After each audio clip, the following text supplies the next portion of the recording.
एक तो ऊपर तो भगवान है और जनता को भी जनार्दन ही बोलते हैं।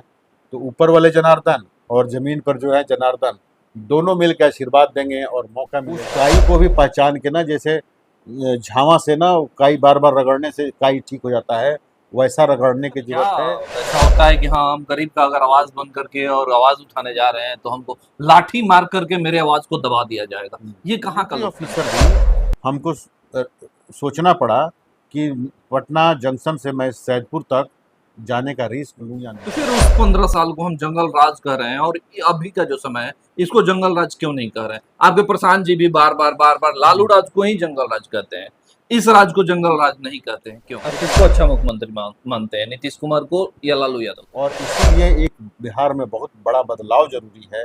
बदलाव के लिए सत्ता परिवर्तन जरूरी है और सत्ता परिवर्तन के लिए चुनाव लड़ना। मैं तो सिपाही हूँ भाई, फौजी आदमी हूँ और हम लोग अपने जनरल को क्वेश्चन नहीं करते। जनरल लेकर कह दिया कि हाँ छपरा से लड़िए तो छपरा से नमस्कार, हमारे साथ जो शख्स मौजूद हैं वो किसी जान पहचान के मोहताज नहीं है। हिमाचल प्रदेश के एडीजी से वीआरएस लेकर के और बिहार आए हुए हैं और बिहार में आकर के और चुनावी मैदान में जो है उतर चुके हैं। आपको बता दें कि छपरा जिला के माझी प्रखंड के टिघरा गांव में इनका घर है। हमारे साथ बातचीत करने के लिए आज मौजूद है। हम जानेंगे तमाम चीज, आगे क्या इनका प्लानिंग है और किस तरह से आगे क्या करने वाले हैं। तो सबसे पहले सर आपका स्वागत है। बहुत बहुत धन्यवाद और आपके माध्यम से मैं आपके सभी दर्शकों को भी सादर प्रणाम करता हूँ। सर, खाकी से खादी, आखिर क्या मकसद रहा? खाकी से पहले भी मैं आर्मी के यूनिफॉर्म में था। उसको आर्मी की भाषा में ओलिव ग्रीन बोलते हैं। जी जी। ओलिव ग्रीन रंग का जो आर्मी का वर्दी का रंग होता है, तो ओलिव ग्रीन से खाकी और अब खाकी से खादी। देखिए जीवन में अनेक चैप्टर्स होते हैं आदमी के, तो उसी तरह से जैसे एक तो छात्र जीवन था, बचपन छात्र जीवन, उसके बाद हम आर्मी ऑफिसर रहे तो वो एक चैप्टर था। फिर पुलिस ऑफिसर रहे करीब 25 साल, आईपीएस अफसर रहे, वो एक दूसरा चैप्टर था। अब ये तीसरे चैप्टर की शुरुआत है। तो हर चैप्टर में जो अलग अलग अनुभव होते हैं, तो मैं इस अनुभव को मैं इंजॉय कर रहा हूँ। सर, आप तो इतने बड़े पद पे रहे हुए हैं, तो आपको कहीं ना कहीं जो है कोई भी पार्टी आपको कहीं से भी टिकट दे देती, आप जन स्वराज ज्वाइन किए, इसके पीछे मकसद क्या रहा? आखिर क्यों जन स्वराज देखिए ज्वाइन किए? देखिए ऐसा है ना कि मेरा मकसद टिकट लेकर और चुनाव जीतकर विधायक बन जाना नहीं है। और ये अगर इस तरह का मकसद होता तो मेरी तो 2027 में 31 जुलाई तक मेरी सर्विस थी। उसके बाद भी आता तो मैं 2029 में लोकसभा है, मुझे घूमने फिरने का भी 2 साल समय मिलता तो वो मैं कर सकता था। लेकिन मकसद वो नहीं है। मकसद ये है कि इतना बिहार में पिछड़ापन हो गया है कि भारत सरकार के ही डेटा देखा जाए और तमाम जो मानदंड हैं उन पर देखा जाए तो बिहार एक पूरी तरह से अविकसित, पिछड़ा हुआ, चाहे शैक्षणिक दृष्टि से देखिए, आर्थिक दृष्टि से देखिए, औद्योगिक दृष्टि से देखिए, एक पिछड़ा हुआ राज्य है।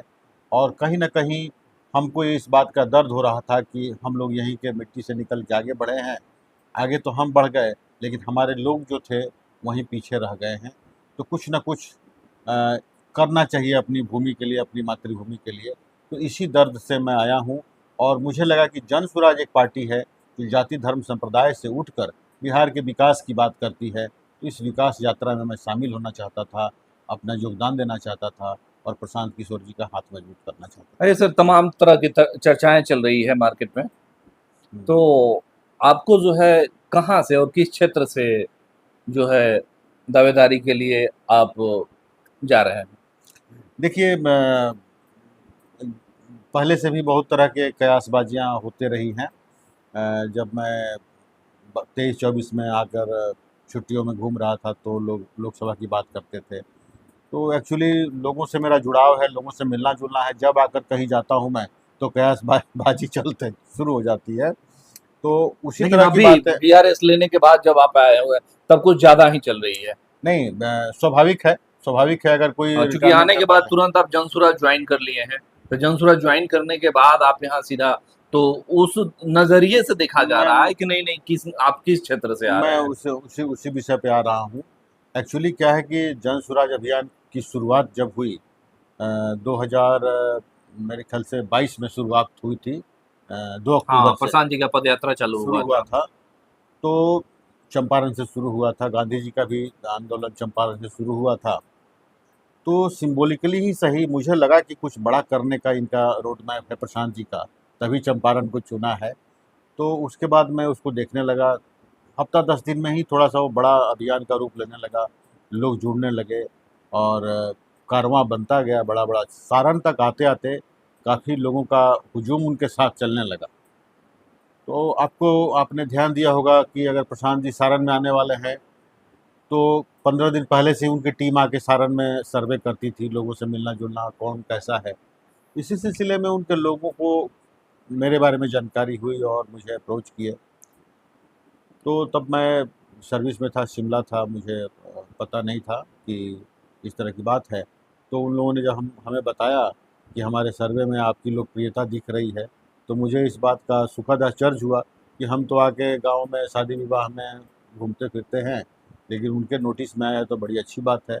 तो उनके अभियान को मैं फॉलो करने लगा, देखने लगा और फिर 1-2 बार उनके बहुत परसुएशन पे हमारी मुलाकात भी हुई थी प्रशांत जी से। लेकिन मैं कहा कि मैं अभी सर्विस में भी हूँ और बच्चे वगैरह लंदन जाने हैं, पढ़ाई लिखाई है, तो हम तो अभी तो इस पर कुछ नहीं कर सकते हैं। तो फिर जब इस जनवरी में फिर उनकी टीम हमको संपर्क किया, मुलाकात हुई और उन्होंने पूरा रोड मैप बताया कि जो बिहार की इश्यूज हैं, शिक्षा है, जो स्वास्थ्य सेवाओं की जो जर्जर व्यवस्था है, पिछड़ापन है, बेरोजगारी है, पलायन है, हम लोग इन सब चीज़ों के लिए काम करते हैं और हमारा कोई जाति संप्रदाय में विश्वास नहीं है। तो इस विज़न से जो उनका काम करने का रोड मैप है और कैसे इन समस्याओं को टैकल करेंगे, इस पर तमाम हम लोगों की बात हुई और मुझसे कन्विंस्ड हुआ। और फिर मुझे लगा कि अगर कॉज बड़ा है तो हम भी बिहार के हैं, हमारे लिए हमारे मन में भी बिहार के लिए पीड़ा है। तो हम ऐसे लोगों को, हम सभी लोगों को जिनके मन में बिहार के लिए पीड़ा है, प्रशांत किशोर जी का ज़रूर हाथ मजबूत करना चाहिए। इसलिए मैं ज्वाइन किया। मैं चुनाव लड़ने के लिए नहीं ज्वाइन किया हूँ और ना ही चुनाव जीतना मेरा मकसद है। अब चूँकि मैं ज्वाइन कर लिया हूँ और पार्टी बन गई है और पार्टी चुनाव में जाने वाली है, तो ये पूरी तरह से मैं प्रशांत किशोर पे छोड़ दूँगा कि उन्होंने मेरी भूमिका तय करनी है। मैंने लड़ना है या नहीं लड़ना है, और अगर नहीं लड़ना है तो क्या करना है, और अगर लड़ना है तो कहाँ से लड़ना है। ये सारी चीज़ें प्रशांत किशोर जी, राष्ट्रीय अध्यक्ष जी और जो प्रदेशाध्यक्ष हैं मनोज भारती जी, उनको निर्धारित करना चर्चा है। है कि छपरा से आप लड़ने जा रहे हैं। देखिए, पूरा छपरा अपना जिला है, सारण है, 10 विधानसभा कॉन्स्टिट्यूंसी है। देखो, मैं तो सिपाही हूँ भाई, फौजी आदमी हूँ और हम लोग अपने जनरल को क्वेश्चन नहीं करते। जनरल ने अगर कह दिया कि हाँ छपरा से लड़िए तो छपरा से लड़ जाएंगे। जनरल ने कह दिया कि सोनपुर से लड़िए तो क्या पता सोनपुर से लड़ना पड़ जाए। हम क्वेश्चन नहीं करेंगे, जहाँ से कहेंगे वहाँ से लड़ जाएंगे। अच्छा, देखते हैं प्रशांत किशोर का शिक्षा व्यवस्था को लेकर के हम बात करते हैं। तो आज तक देखा जाए तो बिहार के बहुत बहुत बड़े बड़े मैथमेटिक्स के बुक जो है वो पढ़ करके और पूरा देश जो है कहाँ से कहाँ पहुंच रहा है, और बिहार अभी तक पिछड़ा हुआ है और शिक्षा का हब बन गया कोटा। आखिर कहाँ कमी रह गई अभी तक की देखिए सरकार में? देखिए केसी बिहार वर्मा का रहे, बहुत सारे ऐसे जो हैं मैथमेटिशियन जो बिहार के हैं, यहाँ पे हैं अभी। हम्म, देखिए, एक चीज़ तो बड़ा क्लियर है कि बिहार का बड़ा ही गौरवशाली इतिहास रहा है। चाणक्य की भूमि रही है बिहार। शून्य का आविष्कार करने वाले आर्यभट्ट यहाँ के रहे हैं। सो तमाम हमारा गौरवशाली इतिहास रहा है और आधुनिक काल में भी एक से एक बड़े लोग हुए हैं, डॉक्टर राजेंद्र प्रसाद से लेकर लोकनायक जयप्रकाश नारायण तक। ये बड़ा दुर्भाग्यपूर्ण बात है कि किंचित कारणों से, जिसमें मुख्यतः राजनीतिक कारण है, बिहार आज पिछड़ा हुआ है। लेकिन मुझे लगता है कि कोई भी जगह जहाँ पर इतना टैलेंट हो, कितना दिन उसको पिछड़ा रखा जा सकता है। एक एक साजिश के तहत मुझे लग रहा है कि बिहार में उद्योगीकरण नहीं होने दिया गया था, नहीं होने दिया गया है, जिससे कि यहाँ के जो लोग हैं मजदूर के रूप में जाके बाहर काम कर सकें। तो इस साजिश को अब बिहार के लोग भी समझ गए हैं, प्रशांत किशोर भी समझ गए हैं, बिहार के लोग भी समझ रहे हैं और इसीलिए एक बिहार में बहुत बड़ा बदलाव ज़रूरी है। बदलाव के लिए सत्ता परिवर्तन ज़रूरी है और सत्ता परिवर्तन के लिए चुनाव लड़ना ज़रूरी है। इसलिए राजनीतिक पार्टी बनी है और चुनाव लड़ने की तैयारी हो रही है। आप किसको अच्छा मुख्यमंत्री मानते हैं, नीतीश कुमार को या लालू यादव को? देखिए, तो बड़ा सिंपल क्वेश्चन है। इसमें तो कुछ शक नहीं है। लालू यादव जी के साथ किसी का भी नाम रख दीजिए, वो बढ़िया मुख्यमंत्री है। आप चाहे नीतीश कुमार जी को कहिए, जगन्नाथ मिश्रा को कहिए, जितने मुख्यमंत्री हुए हैं सारे लालू यादव इससे बढ़िया हैं। क्योंकि ये तो जो जंगल राज का काल था ना, मैं इसको काला अध्याय मानता हूँ बिहार में। बिहार में स्वतंत्र भारत के इतिहास में ये जो 15 साल का जो समय था, ये काला अध्याय नहीं, था। 15 साल का कौन, लालू यादव का या नीतीश कुमार नहीं का? नहीं, 1990 से 2005 तक का जो जो राजद की जो सरकार थी, भाई हमारे बिहार की आप देखिए ना, सारण, चंपारण, छपरा, सिवान, गोपालगंज, इधर आ जाइए बक्सर, और इधर के तमाम लोग हजारों हजार की संख्या में, मुझे लगता है कि सब जोड़ दिए तो लाखों की संख्या में तो लोग यहाँ पूर्वी उत्तर प्रदेश में पलायन किए हैं। गोरखपुर से लेकर और आप बनारस में देखिए, इधर देवरिया में देखिए, सर, तो आप मान लो पलायन किए। जंगल राज की बात किए, हम्म, तो अभी देख रहे हैं अपराध चरम सीमा पे है। हम्म, आए दिन हम्म, कहीं ना कहीं हर रोज हत्याएं हो रही है। हम्म। तो फिर उस 15 साल को हम जंगल राज कर रहे हैं, और अभी का जो समय है इसको जंगल राज क्यों नहीं कर रहे हैं? आपके प्रशांत जी भी बार बार लालू राज को ही जंगल राज कहते हैं, इस राज को जंगल राज नहीं कहते हैं, क्यों? देखिए इसका वजह है, देखिए दो तरह की क्योंकि बातें आपसे ये सवाल करने का मकसद है कि आप खुद लॉ एंड ऑर्डर में रहे हुए हैं, तो फिर इस तरह की सिस्टम में देखिए, कहाँ क्या? मैं बता रहा हूँ अंतर जी क्या जी। है जंगल राज में और अभी में, क्या अंतर है।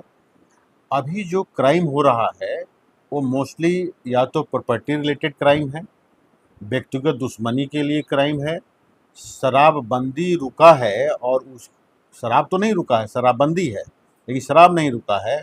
और कई बार लोगों को डिजायर्ड डिलीवरी नहीं होती है, तो बच्चे स्मैक वगैरह ले रहे हैं, जो सिंथेटिक ड्रग्स हैं, ड्राई ड्रग्स हैं, उसके तरफ ले रहे हैं, तो उसके लिए पेटी क्राइम्स बढ़ते हैं। तो ये जो अभी जो क्राइम है ना, वो विभिन्न आर्थिक कारणों से और व्यक्तिगत दुश्मनी की वजह से हो रहा है। जो 90 और 205 का समय था, उसमें ऑर्गेनाइज क्राइम था, संगठित गिरोह था। अगर आप छपरा में किसी एरिया में, भगवान बाजार में घर बनाने के लिए नेव खोद दिए, तो फोन आ जाएगा कि भाई इतना पैसा दे दो, नहीं तो घर नहीं बनने देंगे।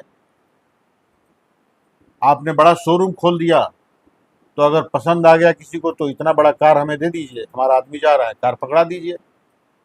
छपरा में जो सोनार हैं सब, उनके यहाँ फोन चला जाता था कि हमारा आदमी जा रहा है, इतना बड़ा सिप चेन दे ये दीजिए। लालू राज के समय का है। ये तो organise crime, this is organise crime. जी जी। अभी जो हो रहा है, हमारे आपके झगड़े हुए, गुस्से में आपने हमें मार दिया या हमने मार दिया, तो इस तरह की बातें हो रही है। ये भी चिंता का विषय है, चिंता का विषय ये भी है, और कहीं ना कहीं बहुत कारण इसके लिए जिम्मेवार हैं। इसको भी सरकार का फेलियर ही मानेंगे, लेकिन फिर भी अभी आपकी उम्र तो बहुत कम है, पता नहीं आपको जंगल राज का याद है कि नहीं। सूर्यास्त के बाद लोग, महिलाओं और लड़कियों को तो छोड़ दीजिए, पुरुष अगर घर में नहीं आते थे तो महिलाएं चिंतित होती थी कि कब आएंगे, आएंगे कि नहीं आएंगे। मैं खुद उस समय के दौरान, मैं तो उस समय आर्मी में था, और मुझे याद है पटना रेलवे स्टेशन पर ट्रेन लेट हो गई, ट्रेन आई 2-2:30 बजे, अब वहाँ से मुझे सैदपुर हॉस्टल जाना है, तो हम सोचे कि सूर्योदय की प्रतीक्षा करें कि अभी जाएं। 2-2.5 घंटा हम बैठे, और उसके बाद 5-5:30 बजे फिर हम रिक्शा पकड़े और सैदपुर हॉस्टल गए। एज ए मिलिट्री ऑफिसर भी हमको सोचना पड़ा कि पटना जंक्शन से मैं सैदपुर तक जाने का रिस्क लूँ या नहीं लूँ। वो था जंगल राज। तो चलिए बात करते हैं फिर। तो अभी हाल में देखा गया, पटना में एक आप लोग प्रदर्शन किए थे, आपके पार्टी द्वारा प्रदर्शन किया गया था, उसमें कई नेता पे जो है लाठी चार्ज किया गया, आप पे भी लाठी चार्ज किया गया था। ये मकसद क्या था प्रदर्शन का? देखिए ऐसा है, थोड़े दिन पहले नीतीश कुमार जी ने वादा किया था कि 94 लाख लोगों को, हम जो गरीब हैं उनको 2-2 लाख रुपया पर महीने, 2-2 लाख रुपया देंगे, किस्त देंगे। एक तो ये था। दूसरा, जो गरीब लोग हैं उनको 3 डिसमिल ज़मीन देंगे।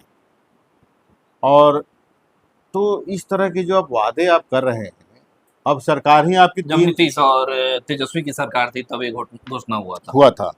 तो जब इस तरह के आप वादे कर रहे हैं, अब तो सरकार की आयु ही बच गई है 2-3 महीने, और उसमें भी 1.5 महीना पहले आचार संहिता लग जाएगी। ये पूरा कब करोगे? तो क्या गरीबों को आप गुमराह कर रहे हैं, गरीबों को मूर्ख बना रहे हैं, या फिर आचार संहिता घोषित होने से 10 दिन पहले 10 लाख नौकरियां निकाल देंगे, जिससे कि 50 लाख लोग उस नौकरियों के लिए आवेदन करेंगे और फिर उनको कहिएगा कि हमारी सरकार आएगी तो हम भरेंगे। तो ये लोगों को गुमराह करने का जो सिलसिला है, नहीं, गरीबों को गुमराह करने हाँ, का। उसमें जो लोग यहाँ से पलायन करते हैं, हाँ, जो लोग यहाँ बिहार छोड़ करके और चले जाते हैं दिल्ली, पंजाब, हरियाणा, गुजरात में काम करने के लिए, ये उन लोगों के लिए था। नहीं नहीं, वो बात ठीक है, तो आपने किया क्यों नहीं? तो जन सुराज ने तो गरीबों की मांग को उठाने का काम किया कि आपने अगर पूरा नहीं किया है तो पूरा करिए, नहीं तो हम आपको क्या कर रही थी जन सुराज, इन मांगों को लेकर ज्ञापन देने तो जा रही थी, जाते विधानसभा में और ज्ञापन ले लेते, उस पर विचार करते। तो सरकार ने इसको संज्ञान में लेना भी जरूरी नहीं समझा और शांति प्रिय, शांतिपूर्ण, निशस्त्र लोगों पर लाठियां चलाई और लोगों की आवाज़ को दबाने का काम किया सरकार ने, जो कि न केवल अप्रजातांत्रिक है, ये बर्बरतापूर्ण भी है, कायरतापूर्ण भी है और दिखा रहा है सरकार की अधिनायकवादी सोच का और नीति का ये हताशा में लिया हुआ बिहार सरकार का सर, फैसला। क्या ऐसा होता है कि हाँ, हम गरीब का अगर आवाज बन करके और आवाज उठाने जा रहे हैं तो हमको लाठी मार करके मेरे आवाज को दबा दिया जाएगा? ये कहाँ का लोकतंत्र है? देखिए, ये बड़ा दुर्भाग्यपूर्ण है कि लोकतंत्र में सरकार अपने ही लोगों पर, कदाचित जिन लोगों पे लाठियां चली है इन्हीं लोगों ने इस सरकार को वोट भी दिया होगा, कदाचित इन लोगों ने वोट दिया होगा, तभी तो सरकार बनी है। 15-20 हजार लोग जो मार्च कर रहे थे शांति पूर्ण ढंग से, क्या उसमें से 5-10 हजार लोगों ने इनको वोट नहीं दिया होगा? बिल्कुल दिया अपने होगा। ही लोगों पर आप लाठी, अपने लोगों के वोट से आप सरकार में आते हो, वादा करते हो उनको कुछ करने का, वादा खिलाफी करते हो और जब वो आवाज उठाते हैं तो उन पर लाठी बरसाते हो। ये लगता है कि इस सरकार की आयु पूरी हो गई है। वैसे भी नीतीश कुमार जी अब शारीरिक मानसिक रूप से कमज़ोर हो गए हैं, उनको तो प्रधानमंत्री जी का ही नाम याद नहीं है, वो अपने मंत्रियों का नाम याद नहीं रहता है, मुख्यमंत्री जी को पता ही नहीं है, अपने सारे विभागों का एचओडी का नाम बता देना बिना कागज पे पड़े हुए माइक से। अपने ही बिहार सरकार के सारे विभागों के मुख्य सचिव और जितने डिपार्टमेंट है उनके एचओडी का नाम बता दें, अपने पार्टी के सारे एमएलए का नाम माइक पर खड़ा होकर बता दें। हमको तो लगता है कि बहुत संख्या कम है, दिक्कत फिर भी वैसे लोगों को जनता जो है मुख्यमंत्री बना रही है। बिहार कहाँ जाएगा? यही तो दुर्भाग्य है भाई। देखिए 2005 में तो जंगल राज को हटाने के नाम पर आ गए और उसके बाद लोगों को डरा कर कि हमको चुनो नहीं तो जंगल राज आ जाएगा। और सबसे बड़ी बात यह है कि बिहार की जनता ने कभी उनको मुख्यमंत्री के रूप में चुना ही नहीं। ये दुनिया में एक अलग ही मैंने उदाहरण है कि कभी भी मेजोरिटी में नहीं रहे लेकिन पिछले 20 साल से मुख्यमंत्री हैं। इस तरह से हत्याएं हो रही है, कोई किसी तरह से सुरक्षित तब तक है जब तक कोई किसी को मार नहीं रहा है। मारने पर कोई कार्रवाई नहीं हो रही है। अभी कुछ एक दिन पहले एकमा में तो यहाँ मर्डर हुआ था, मैं गया था कल वहाँ पर पूछताछ करने के लिए, मैंने डीआईजी सारण से भी बात किया, तो अभी तक तो कोई पकड़ा नहीं गया है। बस मर्डर हुआ, पुलिस मौके पे गई, केस दर्ज हुआ, उसके बाद जांच चल रही है। यही पुलिस अभी 6 महीना पहले तक काफ़ी कारगर थी, बड़े बड़े घटना होते थे और यही पुलिस पकड़ लेती थी। तो मुझे लगता है कि सत्ता जो है ना इकबाल से चलती है और सरकार का जैसे जैसे इकबाल गिरता है ना, प्रशासनिक तंत्र भी सुस्त हो जाता है और वही हाल बिहार का है। प्रशासनिक तंत्र सुस्त हो गया है और लग रहा है जंगल राज रिटर्न्स का आगाज हो रहा है। अभी इसको पूरी तरह से जंगल राज तो नहीं कहेंगे। ऐसे चलिए बात करते हैं, अगर आपको छपरा विधानसभा से टिकट मिलता है तो छपरा के लिए आपका विजन क्या होगा? प्रशांत किशोर का विजन नहीं, हम आपका विजन जानना चाहते हैं कि आपका विजन क्या होगा छपरा विधानसभा के लिए। देखिए पहली बात तो ये है कि क्योंकि पीछे में देखा भी गया है कि आपको काफी सक्रियता जो है आपकी छपरा विधानसभा में बढ़ी हुई थी। मेरी तो अब जैसे यहाँ पर एकमा में कल ही तो गया था मैं जहाँ मर्डर हुआ है, अब इसको कहीं कहेगा कि एकमा में भी सक्रियता है। मुझे जहाँ लगता है कि मुझे होना चाहिए वहाँ कोई पब्लिक इंटरेस्ट से रिलेटेड चीज़ है, मैं वहाँ चले जाता हूँ। लोग अपने अपने अर्थ निकालते हैं। खैर आपके प्रश्न पे आ रहे हैं। आपका प्रश्न ये है कि छपरा से आप लड़ते हैं, छपरा के लिए आपका विजन क्या है? सपोजिंग अगर मान लेते हैं थोड़ा देर डिस्कशन के लिए कि हमको छपरा से विधायक के लिए टिकट दिया जाता है और मुझे लड़ना होता है, तो मेरा छपरा के लिए विजन ये है। पहला, सबसे बड़ी समस्या है, उसका निदान मेरी पहली प्राथमिकता होगी। आज छपरा में सबसे बड़ी समस्या क्या है कि एक बारिश पर नगर में जल भराव हो जाता है। छपरा एक गंदे बहते हुए नाले में तब्दील हो जाता है। कमियां निकाला जाए तो अनेक लोगों में कमियां निकल सकती है, विधायक से लेकर मेयर तक, जो काउंसलर्स हैं उन पर, सरकार पर, एमपी तक, सब पर कमियां निकाला जा सकता है। लेकिन उसमें गए बगैर मैं ये कहना चाह रहा हूँ कि सबसे पहले मैं ये करूँगा कि कोई छोटी सी अब एक्सपर्ट एजेंसी को हायर करें और वो बताए कि जो अभी जैसे खनुआ नाला पर आदेश भी आया है सुप्रीम कोर्ट का, उस पर इंक्रोचमेंट है, वो सब काम आदेश के बावजूद भी द्रुत गति से नहीं चल रहा है। तो जो आदेश हुआ है कोर्ट का, उसको पहले गंभीरता से उसको लागू कराना, उसके बाद पूरे छपरा शहर के बारे में एक उसका टेक्निकल ऑडिट हो कि क्या किया जाए शहर के लिए, कि जो बारिश तो होगी होगी।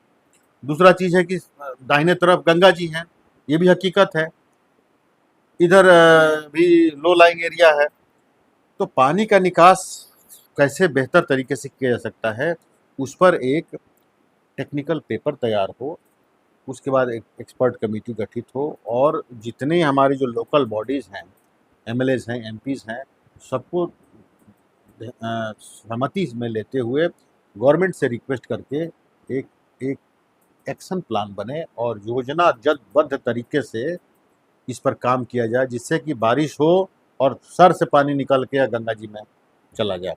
उससे पहले शायद ट्रीटमेंट प्लांट वगैरह की भी जरूरत पड़ेगी, जिससे कि गंदा पानी नहीं गिरे, पर्यावरण की भी तो रक्षा करनी है। तो पहला तो पॉइंट ये है जल निकासी। दूसरा सबसे बड़ा छपरा की समस्या है भ्रष्टाचार। जो कुछ भी नगर निगम कर सकता था, कई बार मेयर भी हेल्पलेस हो जाता है। मेयर अगर काम करना चाहें तो उनको काउंसलर पर निर्भर रहना पड़ता है, काउंसलर भी और मेयर दोनों मिल के काम करना चाहें तो नगर निगम के जो कर्मचारी हैं, जो 2-2 3-3 दशकों से जुड़े हुए हैं, वहाँ पर पड़े हुए हैं, उन पर निर्भर होना पड़ता है। तो जो करप्शन है उसको भी ख़त्म करना ज़रूरी है। और ये जो शहर में जो काई है ना, उसका एक मेजर कारण ये है कि कर्मचारियों के जो दिमाग में करप्शन रूपी काई, उसमें सभी नहीं है, 100% नहीं है, लेकिन बहुत हैं, बहुत संख्या में हैं। उस काई को भी पहचान के ना, जैसे झावा से ना काई बार बार रगड़ने से काई ठीक हो जाता है, वैसा रगड़ने की ज़रूरत है। इनका सफाया भी ज़रूरी है, तभी जाके शहर साफ होगा। तो मेरी दूसरी प्राथमिकता ये होगी।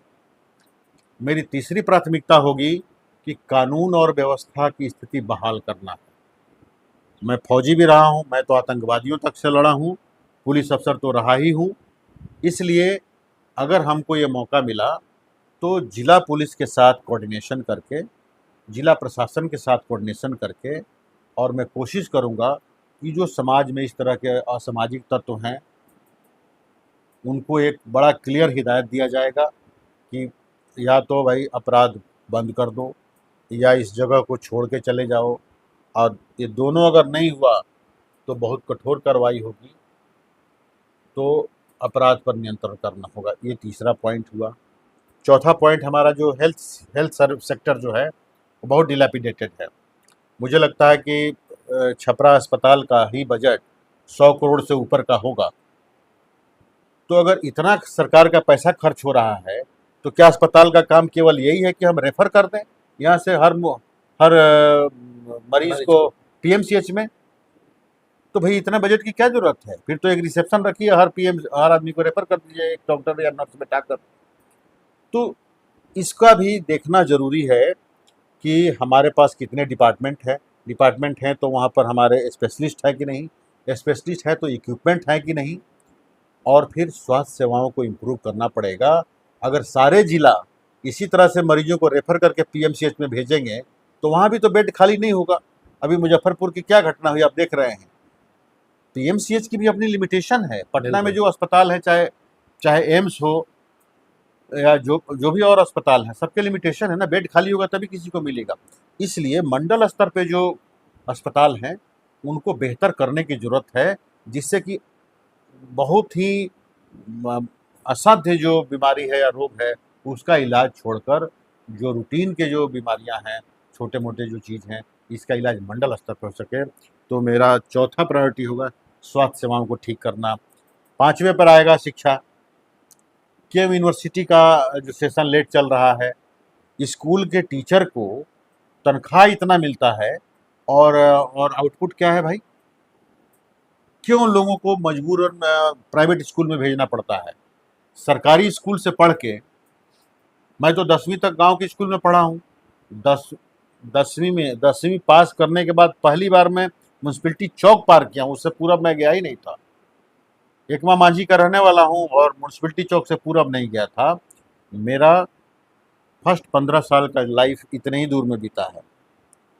और उसके बाद हम गए वहाँ पर पटना, फिर वहाँ सरकारी कॉलेज में पढ़े, पटना कॉलेज में पढ़े, और हम लोग आर्मी में भी ऑफिसर बने, आईएएस बने, आईपीएस बने, यूपीएससी में 59th रैंक आया मेरा। तो अगर हम कर सकते हैं, दूसरे भी कर सकते हैं। लेकिन ये गिरावट हुई है सरकारी स्कूलों में भी। टीचर्स का तनख्वाह तो बढ़ा है, लेकिन पढ़ाई का स्टैंडर्ड डाउन हो गया। गिरा है। जी। तो एजुकेशन सिस्टम को इम्प्रूव करने की ज़रूरत है, और जब तक ये इम्प्रूव नहीं होता, प्रशांत जी का अपना रोड मैप है कि हम बेस्ट से बेस्ट प्राइवेट स्कूल में गरीब के बच्चों को पढ़ाएंगे और जो फीस लगेगा देंगे। वो तो पार्टी का अलग बात है, बट मेरी प्रायोरिटी में ये है कि एजुकेशन सिस्टम को कैसे इम्प्रूव कर सकते हैं। दूसरा कि हर ज़िले में एक इंजीनियरिंग कॉलेज होना चाहिए और हर ज़िले में एक मेडिकल कॉलेज होना चाहिए।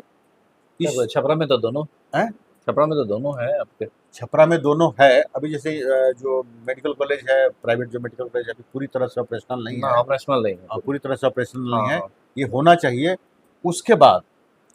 उसके बाद state of the art multi skill development centre होना चाहिए। मल्टी स्किल डेवलपमेंट सेंटर होना चाहिए, और उन स्किल्स का नेटवर्किंग होना चाहिए विद द इंडस्ट्री। कि हम अगर 500 लड़कों को अलग अलग ट्रेड में ले रहे हैं और उनको एक लेवल ऑफ हम सर्टिफिकेट दे रहे हैं, जो भारत सरकार का पैरामीटर है, जो बिहार सरकार का पैरामीटर है, उस पैरामीटर को मीट करते हुए उनसे लाइसेंस लेकर इस तरह का हमारे पास state of the art skill centre हो हर ट्रेड के लिए।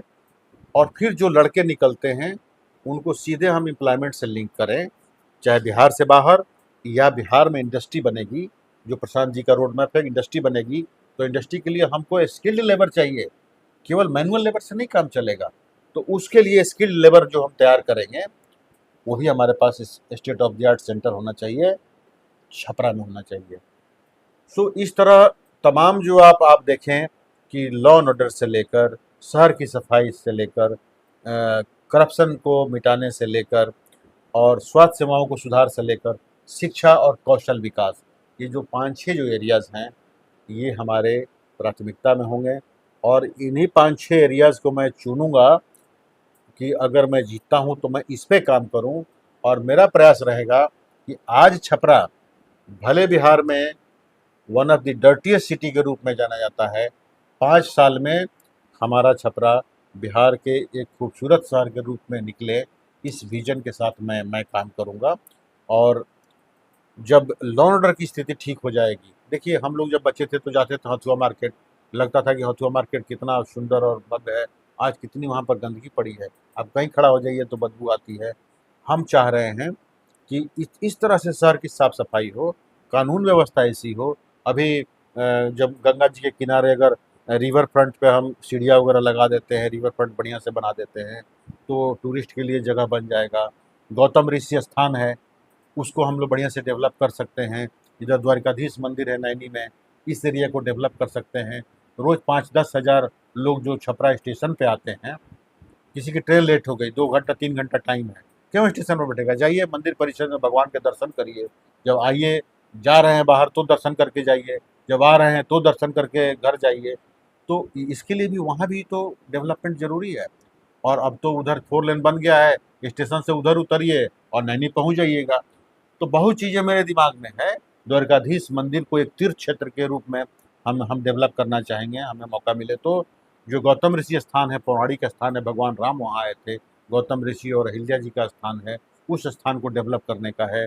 किनारे जो सरजू जी का किनारा है उसको डेवलप करने का है, गंगा जी के किनारा है छपरा में, उसको डेवलप करने का है। तो ये सब तमाम जो चीज़ें हैं ये रोड मैप में हैं। अब जनता ने देखना है। एक तो ऊपर तो भगवान है और जनता को भी जनार्दन ही बोलते हैं, तो ऊपर वाले जनार्दन और ज़मीन पर जो है जनार्दन, दोनों मिल के आशीर्वाद देंगे और मौका मिलेगा। तो ये सब मेरा विजन है छपरा के लिए। धन्यवाद। तो हमारे साथ जुड़े हुए थे पूर्व एडीजी और जन स्वराज के नेता जयप्रकाश सिंह जी। तमाम बातें जो है अपने विभागीय ढंग से जो है वो रखे। फिलहाल आप हमारे साथ बने रहें और देखते रहें सारानाथ तक।